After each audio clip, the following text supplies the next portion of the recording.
Welcome students. आज हम अपना टॉपिक शुरू करेंगे वेक्टर। तो फर्स्ट ऑफ ऑल देखते हैं कि वेक्टर क्या होता है। देखिए, दो तरह की राशियां होती हैं। एक होती है स्केलर या अदिश,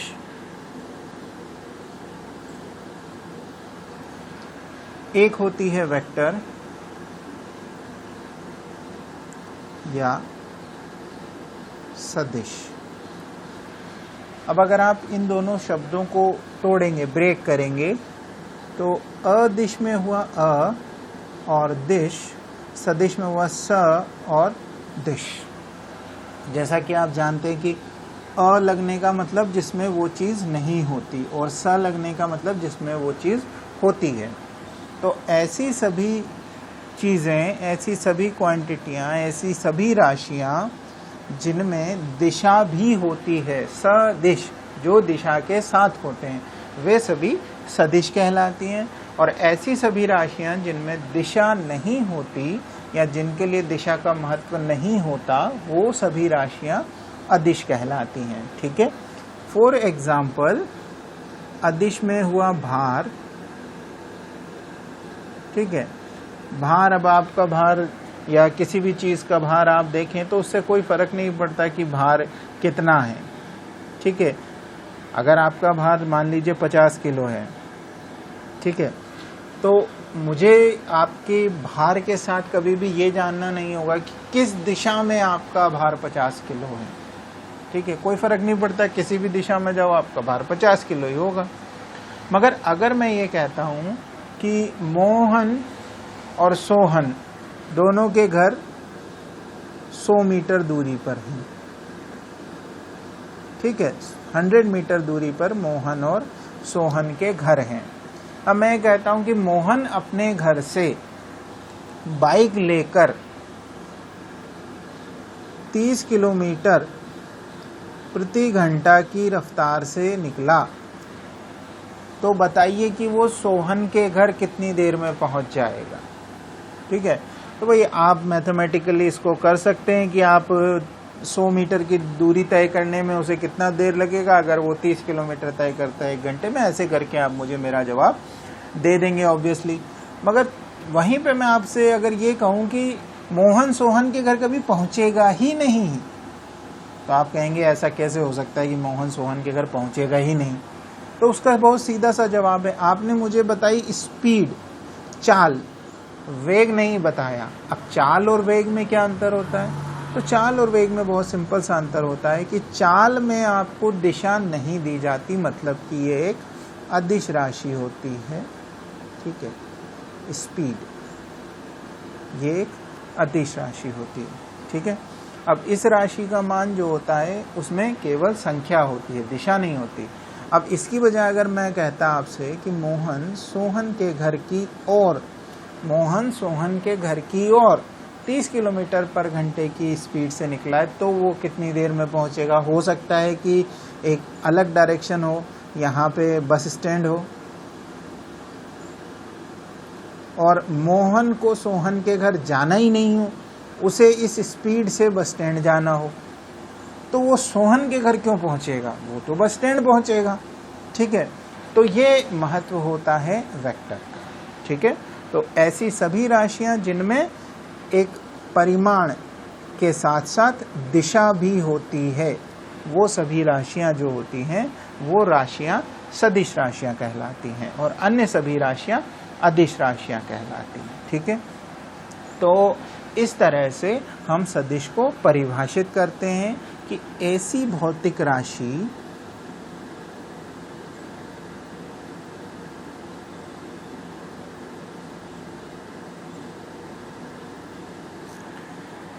जिनमें परिमाण व दिशा दोनों विद्यमान होते हैं। ठीक है। तो ऐसी सभी राशियां जिसमें परिमाण और दिशा दोनों विद्यमान होते हैं वे सभी भौतिक राशियां क्या कहलाती हैं? सदिश कहलाती हैं। ठीक है, और अगर केवल परिमाण होता है तो वो राशि कहलाती है अदिश। अब इसके उदाहरण के लिए आप देख सकते हैं, वेग मैंने आपको बताया, त्वरण होता है। ठीक है, तो इस तरह की सारी राशियां जो होती हैं वो सदिश राशियां होती है। सदिश राशियां जो होती हैं उनको सामान्यतः उस राशि के ऊपर एक तीर के निशान के द्वारा इंडिकेट किया जाता है, निरूपित किया जाता है। मतलब जो भी राशि होगी उसके ऊपर हम एक तीर का निशान बना देंगे। ठीक है, जिससे हमें ये पता चल जाएगा कि ये राशि सदिश या वेक्टर है। ठीक है, बुक्स में इसको बोल्ड तरीके से भी लिखा जाता है। अगर आप बुक देखेंगे तो बुक के अंदर आपको वर्ड्स दो तरह के मिलेंगे, एक बोल्ड ए और एक नॉर्मल ए। तो जो बोल्ड ए लिखा होता है उसका मतलब होता है सदिश। ठीक है, अब जो दो राशियां, जो दो क्वांटिटियां हमने डिफाइन की यहाँ पर, परिमाण और दिशा, तो दिशा तो आप समझ गए क्या होता है। ठीक है, किसी भी सदिश, मान लीजिए आपके पास एक सदिश ए है, तो इसका जो परिमाण होगा उसको हम ब्रैकेट में सदिश को क्लोज करके दिखाते हैं। ठीक है, परिमाण जब हम लिखते हैं तो ये एक अदिश राशि होती है, ये केवल उसके मान को बताती है। जैसे कि आप यहाँ पे देख सकते हैं, अगर मैंने कहा कि मोहन बस स्टैंड की तरफ 30 किलोमीटर पर घंटे के वेग से गया है, तो दिशा तो ये हो गई और परिमाण हुआ 30। ठीक है, तो अगर मैं मोहन की गति को v लिखता हूँ, ठीक है, तो जो v होगा इसमें मोड v मतलब परिमाण इस v का क्या होगा 30, और इसकी दिशा, जब भी हमें किसी वेक्टर की दिशा लिखनी होती है तो उसके लिए हम क्या करते हैं कि उसके परिमाण को इकाई बना देते हैं। मतलब अगर मैं उसके परिमाण को 1 बना दूं तो उसके बाद जो सदिश का मान बचता है वो उसकी दिशा को निरूपित करता है। ठीक है, तो जैसे यहाँ पे v जो है उसका मान 30 है। अब मान लीजिए ये जो दिशा होती है ये नॉर्थ ईस्ट है, नॉर्थ ईस्ट है। ठीक है, तो कंप्लीट v का मान क्या हुआ 30 north east kilometre per hour, ये हुआ कंप्लीट v का मान। ठीक है, अब अगर मुझे केवल दिशा जाननी है कि भाई उसके वेग की दिशा बता दीजिए, तो मैं क्या करूँगा, इस 30 को, इस परिमाण को 1 बनाऊंगा। ठीक है, जब मैं इसे 1 बना दूंगा तो जो मुझे क्वांटिटी, जो राशि मुझे प्राप्त होगी वही दिशा को निरूपित करेगी। इसे हम इकाई सदिश कहेंगे। तो अगर ये v है तो इसका परिमाण क्या होता है, ये 30। ठीक है, अब अगर मुझे इस v में इस 30 की जगह 1 लाना है तो मैं क्या करूं, इस v को इसके परिमाण से भाग दे देता हूं, तो 30 से 30 कट के 1 आ जाएगा। ठीक है, तो मैं जो दिशा लिखूंगा वो v कैप बराबर v बटा मॉड ऑफ v होगा। मॉड ऑफ v करने से क्या हुआ कि इसका परिमाण 1 हो गया। ठीक है, अब ये जो हमने सूत्र यहाँ पे लिखा है v कैप बराबर v upon mod of v, तो ये जो सूत्र होता है ये इकाई सदिश में परिवर्तित करने का सूत्र है। आपको किसी भी सदिश को अगर इकाई सदिश में परिवर्तित करना हो तो हम इसी सूत्र का प्रयोग करेंगे। ठीक है, v बराबर v upon mod of v। ठीक है, अब यहाँ पे ये जो कैप लगाया मैंने, ये इकाई सदिश को प्रदर्शित करने का एक तरीका होता है। ठीक है, रिप्रेजेंटेशन का एक वे है। ठीक है, तो अगर मैं अब आपके सामने 3 चीज़ें रखता हूँ। पहली बात तो हम सदिश को स्मॉल v और उसके ऊपर एक एरो बना के प्रदर्शित करते हैं। इसका मतलब हुआ इसमें कौन कौन सी 2 चीज़ें हैं, इसमें 2 चीज़ें हैं। एक है परिमाण, परिमाण जिसे हम मॉड ऑफ v से डिनोट करते हैं। एक है इसमें दिशा, दिशा जिसे हम v कैप से दिखाते हैं। अब अगर आपको बुक में कहीं पे भी किसी भी राशि के ऊपर कैप लगा दिखे तो आपको ये समझ जाना चाहिए कि ये जो चीज़ है ये केवल दिशा को प्रदर्शित करने के लिए है और इसका परिमाण 1 होता है। ठीक है, इसका परिमाण 1 होता है, क्योंकि इसके परिमाण जो मूल राशि थी उसमें उसी के परिमाण का भाग देकर इसको बनाया गया है। ठीक है, तो मैं आशा करता हूं कि आपको ये चीज समझ में आ गई होगी।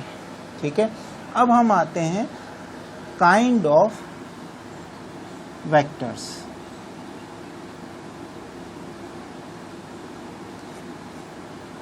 वेक्टर के प्रकार, कितने प्रकार के सदिश होते हैं। ठीक है, तो एक चीज तो आप समझ लीजिए कि हमें इसको पढ़ने के लिए अपने निर्देश तंत्र को अच्छे से समझना पड़ेगा। ये है एक्स एक्सिस, ये है वाई एक्सिस, ये होता है ओरिजिन। ठीक है, अब हम जब भी किसी सदिश की बात करते हैं तो ओरिजिन से वो किस दिशा में जा रहा है, मान लीजिए एक्स अक्ष की दिशा में, वाई अक्ष की दिशा में, नेगेटिव एक्स अक्ष, नेगेटिव वाई अक्ष, या दोनों से कितने डिग्री का कोण बना रहा है, मान लीजिए वो 30 डिग्री का कोण बना रहा है एक्स एक्सिस के साथ में। ठीक है, तो इस तरह से हम उसकी दिशा को डिसाइड करते हैं कि वो एक्स अक्ष के साथ या वाई अक्ष के साथ कितने डिग्री का कोण बना रहा है। ठीक है, तो ये जो बिंदु होता है ये हमारा पॉइंट ऑफ रेफरेंस होता है। अब जो मैंने आपको उदाहरण पहले दिया था मोहन का, ठीक है, तो अब आपको लगेगा कि यहाँ पे तो एक्स एक्सिस है ही नहीं, वाई एक्सिस है ही नहीं, और सर बताए जा रहे हैं कि एक्स एक्सिस होगा और वाई एक्सिस एक ओरिजिन होगा जिसे पॉइंट ऑफ रेफरेंस कहेंगे। तो इस वाले उदाहरण में जो ये मोहन का घर है ना एम, जहाँ से सदिश चलना शुरू होता है या जहाँ से सदिश की उत्पत्ति होती है, ओरिजिन होता है, वही पॉइंट ऑफ ओरिजिन कहलाता है। ठीक है, इसे इनिशियल पॉइंट भी कहते हैं। फिर जहाँ तक वेक्टर जाता है, ये पॉइंट या बस स्टैंड जाता है, तो ये जो पॉइंट होते हैं इसे टर्मिनल पॉइंट कहा जाता है। ठीक है, तो ये जो होता है ये इनिशियल पॉइंट या ओरिजिन पॉइंट होता है, और ये टर्मिनल एंड पॉइंट, ठीक है, टर्मिनेटिंग पॉइंट, ये सभी कहलाते हैं। ठीक है, तो हमारा जो सबसे पहला सदिश होता है वो इसी को तोड़ता हुआ है, इसी कॉन्सेप्ट को, फ्री वेक्टर। फ्री वेक्टर या लोकलाइज्ड वेक्टर। ठीक है, स्वतंत्र सदिश या स्थानीयकृत सदिश। ठीक है, तो स्वतंत्र सदिश या स्थानीयकृत सदिश क्या होता है कि वो सदिश जिसके ऊपर इस बिंदु को निश्चित करने का फर्क नहीं पड़ता है। ये याद रखिएगा कि वो सदिश जिसके ऊपर इस बिंदु को निश्चित करने का फर्क नहीं पड़ता है, वो इस बिंदु से, इनिशियल बिंदु से फ्री होता है। अब मैं आपको जैसे कि बताऊं, आपने अपने जो इलेक्ट्रिकल में है तो आपने अलग अलग सर्किट्स पढ़े होंगे जिसमें करंट्स का फ्लो होता है। आप लोग देखते हैं किस तरफ से कितना करंट आ रहा है और फाइनली कितना वोल्टेज होगा और सब। ठीक है, उसमें जो करंट फ्लो होता है उसमें जिस पॉइंट के ऊपर आप करंट पहुंचता है या जिस पॉइंट के ऊपर आप कैलकुलेशन करते हैं, उस पॉइंट के ऊपर किस दिशा से करंट आ रहा है उसका फर्क पड़ता है। इस दिशा से इसका फर्क नहीं पड़ता कि वो जनरेट कहाँ से हुआ था, इनिशिएट कहाँ से हुआ था।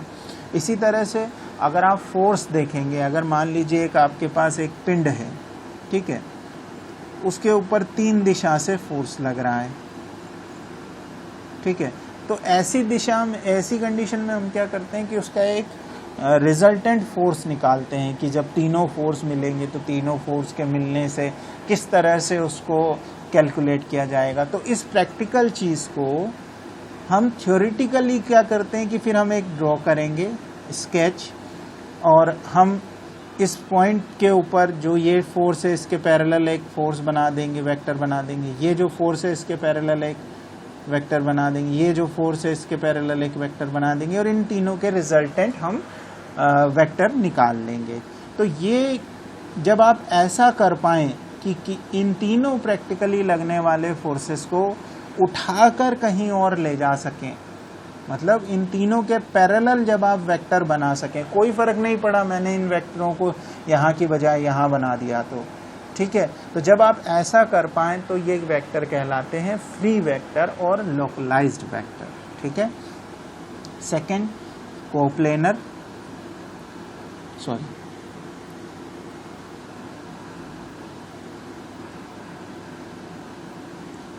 Vector.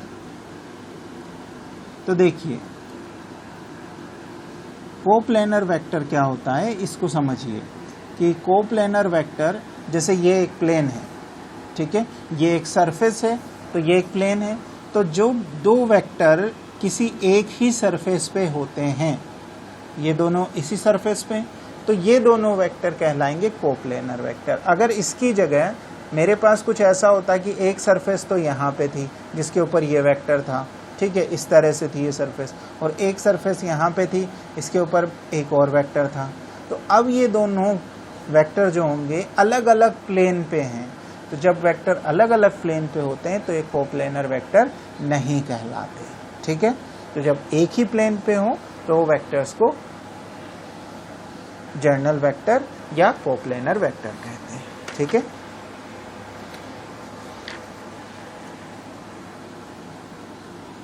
Second, collinear vector. Collinear या संरेखीय, अच्छा वो जो पिछला वाला था वो समतलीय सदिश होगा, ठीक है, ये संरेखीय सदिश। अब संरेखीय सदिश क्या होता है, तो संरेखीय सदिश का मतलब होता है जो एक ही रेखा में हो, ठीक है। मतलब कि अगर मेरे पास दो वेक्टर हैं, एक तो है ये O पे है, एक A है, और दूसरा वेक्टर मेरे पास यहाँ पे है B और C, तो ये दो वेक्टर हुए, O से A तक एक वेक्टर और B से C तक एक वेक्टर, ठीक है। अच्छा अभी हम इसे थोड़ा सा कंफ्यूजिंग के लिए ये कर लेते हैं। अब ये इस डायरेक्शन में और ये इस डायरेक्शन में, दोनों की दिशा तो बदल गई है मगर दोनों एक ही रेखा पर हैं। तो जब ऐसा होता है तो ये जो सदिश होते हैं ये संरेखीय सदिश कहलाते हैं, ठीक है। अब इसमें लाइक और अनलाइक हो सकते हैं, जैसे कि ये दोनों अनलाइक हैं, दोनों की दिशा अपोजिट है, ठीक है, मगर अगर मैं इसकी जगह एक वेक्टर और बना देता यहाँ पे, सपोज कीजिए यहाँ मैंने एक वेक्टर बना दिया PQ, अब वो इस तरह से है, ठीक है, P से Q की तरफ। तो अब OA और PQ ये दोनों कौन से हैं, लाइक वेक्टर, और PQ और BC कौन से वेक्टर हैं, अनलाइक वेक्टर, ठीक है। तो ये हमारा अगला वेक्टर का टाइप होता है, ठीक है। तो लाइक वेक्टर और अनलाइक वेक्टर,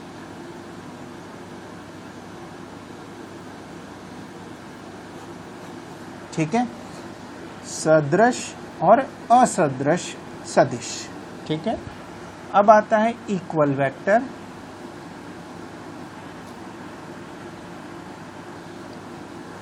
इक्वल वेक्टर क्या होता है कि वो सदिश जिनके परिमाण और दिशा दोनों समान होती है। अब आप कहेंगे जब परिमाण और दिशा दोनों समान होगी तो दोनों एक ही होंगे ना, मगर ऐसा नहीं होता। जैसे ये वेक्टर PQ है, यहाँ पे आप इसकी लेंथ देख रहे हैं और इसकी दिशा देख रहे हैं। अब मान लीजिए यहाँ पर एक वेक्टर और होता है RS, ठीक है। तो ये जो वेक्टर है RS, इस वेक्टर RS की जो दिशा है वही PQ की दिशा है, और जितनी लेंथ इसकी है उतनी लेंथ इसकी है। तो ये दोनों सदिश जो होंगे ये समान सदिश कहलाएंगे, ठीक है। इसी तरह से नेगेटिव या अपोजिट भी होगा।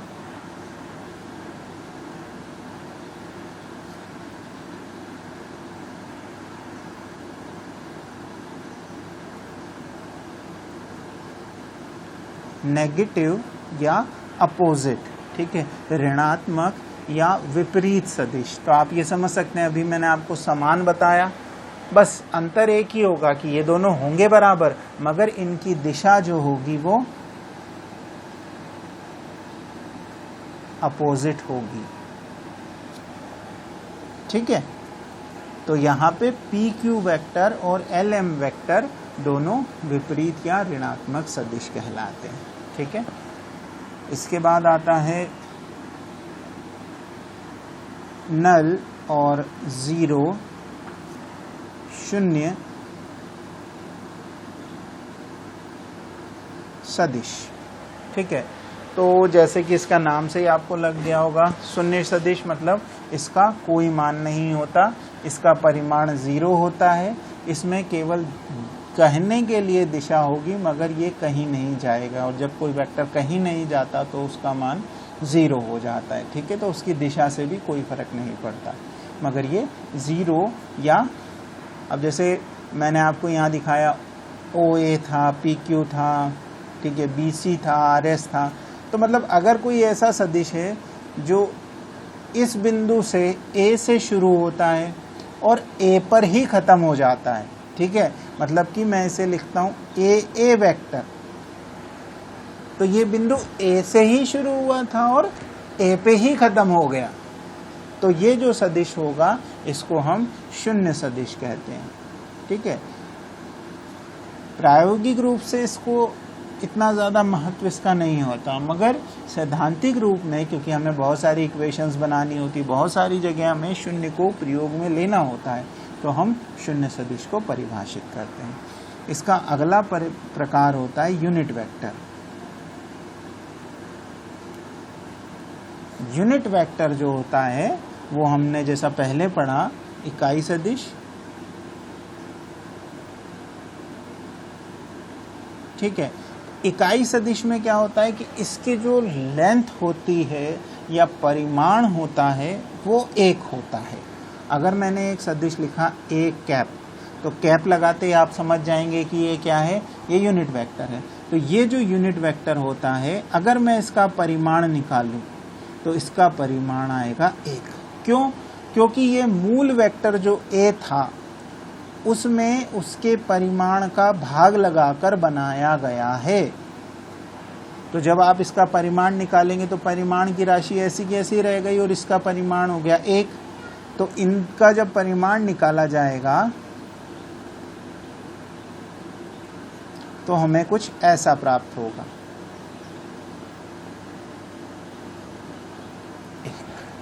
ठीक है, तो मान जो होगा वो 1 हो जाएगा। तो इसीलिए इकाई सदिश का परिमाण हमेशा 1 होता है और इसीलिए इसे इकाई सदिश भी कहा जाता है। ये केवल आपको किसी भी वेक्टर की, किसी भी सदिश की दिशा को निर्देशित करने के लिए, दिशा बताने के लिए कार्य में आता है। ठीक है, इसके बाद एक आता है पोजीशन वेक्टर।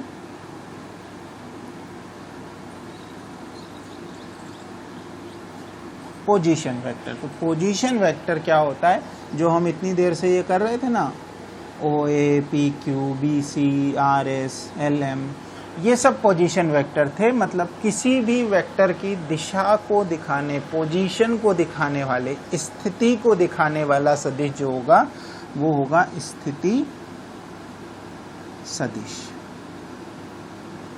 ठीक है, तो किसी भी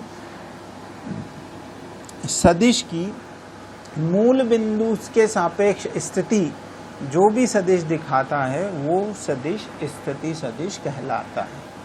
ठीक है, स्थिति सदिश में एक बिंदु हमेशा ओरिजिन होता है। ठीक है, अब हम एक छोटा सा बिंदु जो हमारा छूट गया उसे कंप्लीट कर लेते हैं कि वेक्टर को हमेशा 2 बिंदुओं से दिखाते हैं, जैसा कि मैंने आपको स्टार्टिंग में बताया था। एक इनिशियल पॉइंट होता है। अब अगर हम RS की बात करें तो इनिशियल पॉइंट R है, टर्मिनल पॉइंट S है, तो हम इस वेक्टर को लिखेंगे RS बार। ठीक है, इसी तरह से LM, तो हम इसे LM भी लिख सकते हैं और ML भी लिख सकते हैं, मगर इसकी दिशा दिखा रही है कि इनिशियल पॉइंट M है और टर्मिनल पॉइंट L है, तो हम इस वेक्टर को लिखेंगे ML वेक्टर। ठीक है, तो ये होता है सदिश को निरूपित करने का तरीका, मतलब इनिशियल और फर्स्ट पॉइंट और दोनों के ऊपर एक एरो बनाते हैं। ठीक है, और इसी की जगह अगर पोजीशन वेक्टर होता तो पोजीशन वेक्टर क्या O से लिया जाता है, ओरिजिन से। OA जो एक वेक्टर था तो अब हम इसे दिखाएंगे केवल A से। तो जब मैं A लिखता हूँ, केवल एक नंबर के ऊपर एरो लगा के लिखता हूँ, तो इसका मतलब हुआ कि ये पोजीशन वेक्टर है, मतलब कि इसका एक सिरा 0 पर है। ठीक है, अगर मैं ML लिखता हूँ तो मैं आपको शो कर रहा हूँ कि मैं एक अलग लाइन की बात कर रहा हूँ जो पोजीशन वेक्टर नहीं है, इसके दोनों सिरे ओरिजिन से अलग हैं। ठीक है। तो ये डिफरेंस होगा एक जर्नल वेक्टर और एक पोजीशन वेक्टर में। पोजीशन वेक्टर हमेशा ओरिजिन के रेस्पेक्ट में जो आपकी स्थिति होगी उसे दिखाएगा, और दूसरा जो जर्नल वेक्टर होगा वो इनिशियल और टर्मिनल पॉइंट को दिखाएगा। ठीक है, चलिए आज का लेक्चर यहीं ख़त्म करते हैं। हम नेक्स्ट लेक्चर में वेक्टर के ऑपरेशंस के बारे में पढ़ेंगे। वेक्टर्स में क्या क्या ऑपरेशन होते हैं, इनको कैसे और डिनोट किया जाएगा। ठीक है, मिलते हैं नेक्स्ट लेक्चर में। Thank you.